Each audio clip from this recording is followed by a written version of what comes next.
Namastê, o Deus em mim, saúde o Deus em vocês. Hoje nós vamos começar uma série de vídeos falando sobre a clínica da Mind Spa, espaço holístico, spa mental, por isso Mind Spa, vida com mais equilíbrio.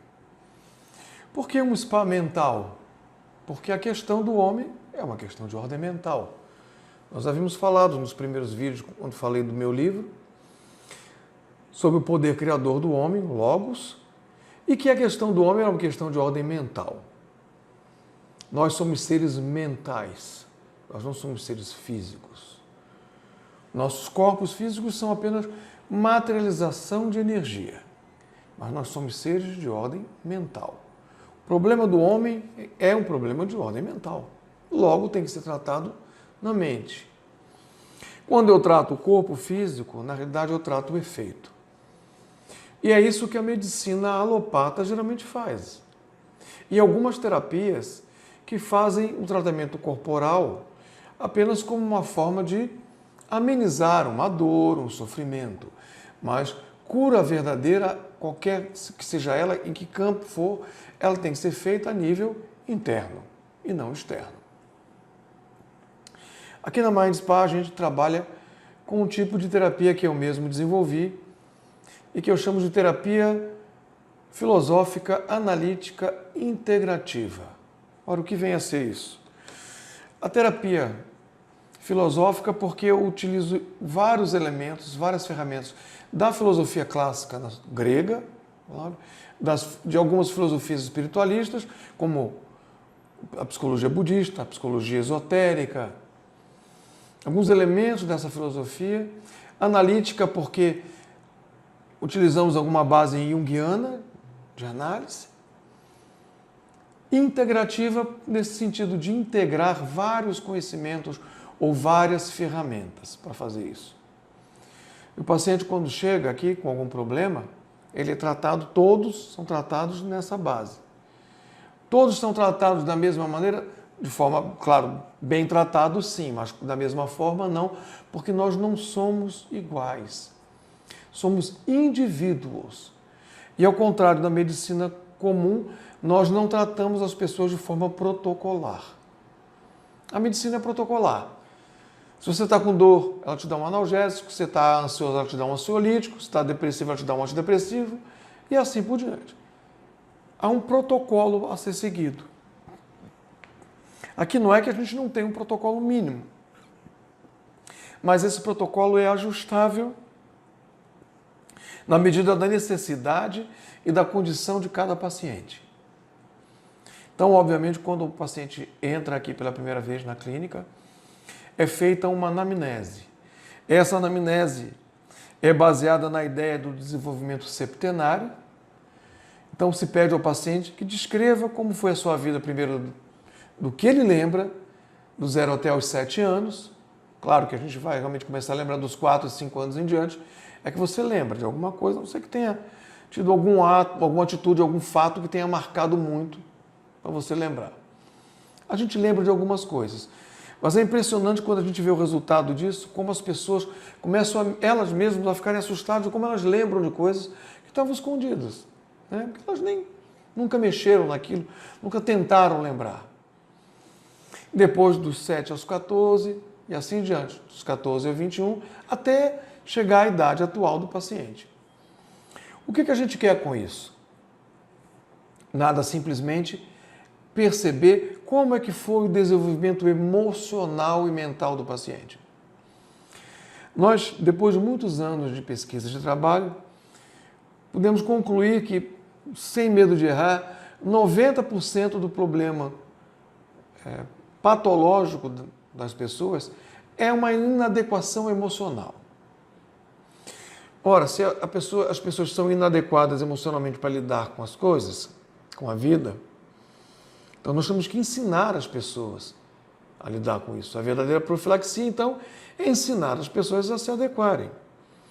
Para isso nós utilizamos dessas ideias todas, da psicologia budista principalmente, que nós já havíamos citado antes, de quê? Primeiro, de se reconhecer a impermanência da vida. Nada é para sempre. as coisas têm data e hora marcada. Mesmo que eu não saiba, né? Mas as coisas não são para sempre, nem a vida é para sempre. Uma hora a vida se extingue, acaba para a gente. Pelo menos para o corpo físico, sim. Para a consciência, não, mas isso é uma outra história, uma outra conversa que nós vamos ter lá na frente. Mas para o corpo físico, sim, a vida é finita. O corpo chega uma hora que envelhece e que não tem mais condição de seguir em frente. Não há mais possibilidade de evolução.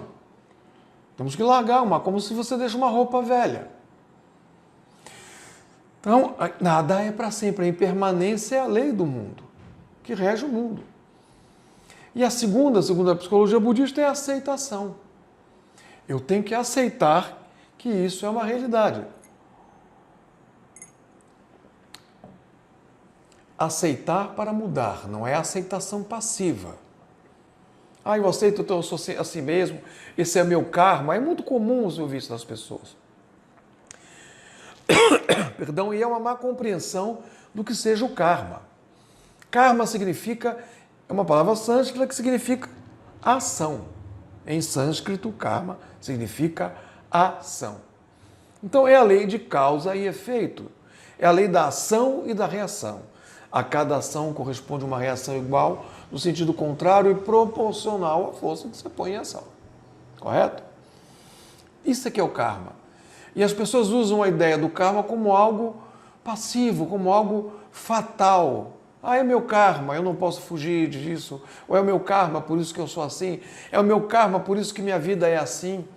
Repararam que quando acontece alguma coisa de ruim na vida das pessoas, as pessoas culpam logo o karma. Coitado do karma, né? Não, senhores. Karma é simplesmente lei de ação e reação. Ele pode ser bom como pode ser ruim. Depende de nós. Depende da força que nós colocamos em ação. Então, aqui na clínica, nós aprendemos isso, ensinamos isso aos pacientes. Então, após essa análise, ou essa anamnese septenária, já temos uma base do desenvolvimento emocional do paciente, o que acontece, pelo menos de forma superficial, até aquele momento da vida do paciente. E a partir daí a gente começa a trabalhar para ver exatamente onde estão, através da análise, os problemas reais do paciente. A profilaxia ela só vai funcionar ou só vai aparecer depois disso. Há um organograma da clínica que eu quero mostrar para os senhores, como ela funciona. Tá certo? Então, a primeira coisa que o paciente vai fazer é passar pela clínica filosófica integrativa, analítica. Daqui, nós vamos criar um processo também, claro, de nutrição psicoelementar, indicar ao indivíduo qual é o tipo de alimentação que melhor vai se adequar à condição dele psicológica e psíquica, tá certo? E criamos um mapa emocional do indivíduo, elementar, emocional elementar. Vemos através da astrologia como um elemento de projeção, um elemento, por assim dizer, é um mapa da psique do paciente. Um mapa que mostra o lado psicoemocional do paciente. E com isso eu posso montar um mapa emocional e dizer para ele onde que nós vamos trabalhar para equilibrar exatamente os pontos que estão em desequilíbrio. Aí, a partir daí, eu vou poder indicar as terapias que funcionam aqui. Ou a meditação ativa ou passiva, né? A meditação que nós chamamos aqui de meditação ativa é o que o Zen budismo chama de Kinhin, ou a meditação caminhando, tá? Que foi muito promulgada pelo Thich Nhat Hanh, que é o modelo que nós utilizamos, que é aquele monge Zen vietnamita, que depois nós vamos indicar para os senhores aqui vídeos para os senhores assistirem o trabalho do Thich Nhat Hanh. A terapia dos gestos psicológicos ou yoga. A terapia dos gestos psicológicos ela é baseada naquela ideia do corpo que fala, que ficou muito comum, muito falada, muito difundida. Então, são exercícios teatrais que o paciente faz que vão induzi-lo psicologicamente a certas atitudes internas, emocionais, né? Depois nós vamos trabalhar, ou vamos falar pormenorizadamente sobre esse trabalho, sobre esse tipo de terapia. O yoga, na realidade, são elementos simples de yoga ou do rito tibetano, que nós fazemos aqui também.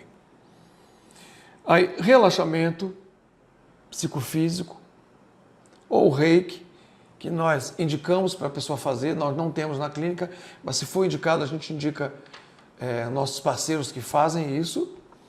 A contemplação natural, a psicologia dos elementos, terapia de cristais, mergulho musical dirigido, cromoterapia, aí psicologia e filosofia budista, que nós trabalhamos também, e cantoterapia. Esse é o organograma da clínica, como basicamente se trabalha. Qual é a ideia? A ideia é levar o paciente a conhecer-se a si mesmo cada vez mais. É dar a ele elementos para que ele trabalhe sobre si mesmo e ele desenvolva essa cura. Seguimos o princípio evangélico, quando Cristo dizia lá, tua fé te salvou, tua fé te curou. Fé não no sentido de crença, mas no sentido de conhecimento e de foco em poder maior do que o indivíduo tem nas mãos, que é o poder interno dele. Todos nós temos um poder interno extraordinário. Um eu único, um eu superior. Um poder que, se colocado em ação, pode realizar milagres, entre aspas. E é esse poder que nós nos dirigimos aqui e fazemos e ensinamos os pacientes a trabalhar em direção disso. Ensinamos a eles como eles vão fazer essas terapias também. Nossa ideia não é deixar o paciente preso na clínica ad eterno, não, muito pelo contrário. É ensiná-los nas suas próprias casas, a realizar essas terapias, para que eles possam ir cada vez mais se tornando seres independentes. Não queremos ninguém dependente também da clínica, não, muito pelo contrário. Então, de uma forma geral, a terapia filosófica integrativa funciona dessa maneira. E a partir de cada terapia dessa, nós vamos movimentando o paciente para determinadas condições, auxiliando eles a chegar nesse estado de equilíbrio mental e emocional. Esse é o nosso objetivo. Que com isso, posso garantir para os senhores que 90% de qualquer doença, principalmente as psíquicas, são curadas. Curadas de verdade, não amenizadas, mas realmente curadas. Não deixe de se inscrever no canal, compartilhem para que mais pessoas possam tomar conhecimento desses ensinamentos. Deixem o like de vocês e comentem os vídeos. Coloquem suas dúvidas, que à medida do possível eu responderei a todos. E namastê, o Deus em mim, saúde o Deus em vocês.